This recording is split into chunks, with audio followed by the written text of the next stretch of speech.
It was a cloudy and rainy day, November 13th, as my team was preparing for the Nike Cross Midwest Regional Race in Terre Haute, Indiana. I woke up that Sunday morning to the soft patter of rain on the roof of my hotel room and the dark swirl of clouds hanging low outside the window. The weather seemed to mirror my initial feelings of nervousness and fear, as I knew this was going to be one of the most important races of my life. But in an attempt to mask my distress, I rose and treated that morning the same as I would for any other race. My team and I spent the morning together, making jokes, eating, playing games in an attempt to distract ourselves from the task ahead, until we got the call from our coach that it was time to head down to the course. So we piled into the vans for the 15-minute drive down to Laverne Gibson cross-country course. The next hour leading up to the race was a blur. After setting up the tent near the start of the race, we embarked on our warm-up. I could feel my teammates' nerves almost as strong as my own as we jogged together, reflecting on the successful season we had and reminding each other that this would be the last time we'd all race together. Standing on the starting line of the championship race, I took in my surroundings. The 5,000 meters worth of rolling hills in front of me and the thousands of fans that had all gathered near the start of the race to watch hundreds of girls battle one another for an individual or team spot in the national race.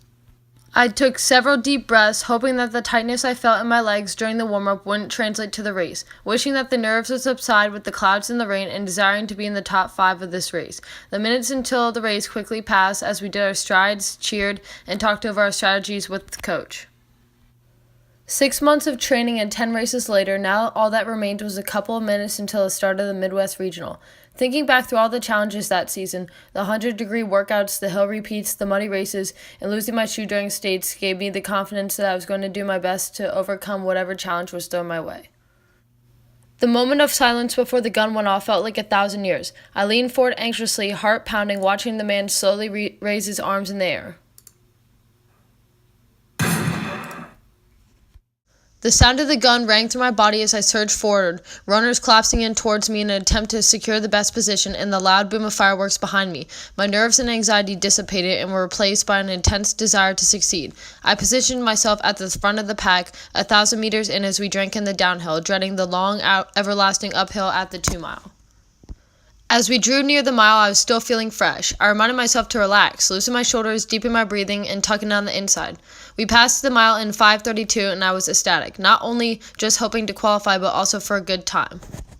I continued on with the top pack of about 20 girls, including my teammate Emma Bauer, who was right behind me. As we neared the 2-mile, I felt a sharp, sudden pain on the back of my foot, and I was hit with a same familiar wave of panic. Just a week ago, I had felt the same pain 100 meters into the state meet, and it had resulted in me running the rest of the race wearing only one shoe. I did the same outcome this time, but fortunately I was lucky. My shoe stayed securely to my foot as we passed the 2-mile in 11:17, and I was relieved.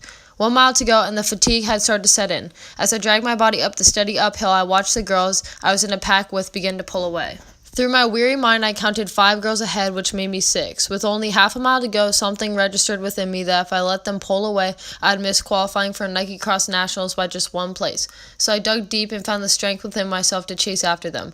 I surged down the final stretch, passing the 2 girls who had beaten me shoeless at the state championship and 1 other, feeling amazing as I crossed the finish line in 3rd place, realizing I'd achieved something I'd wanted so badly for so long.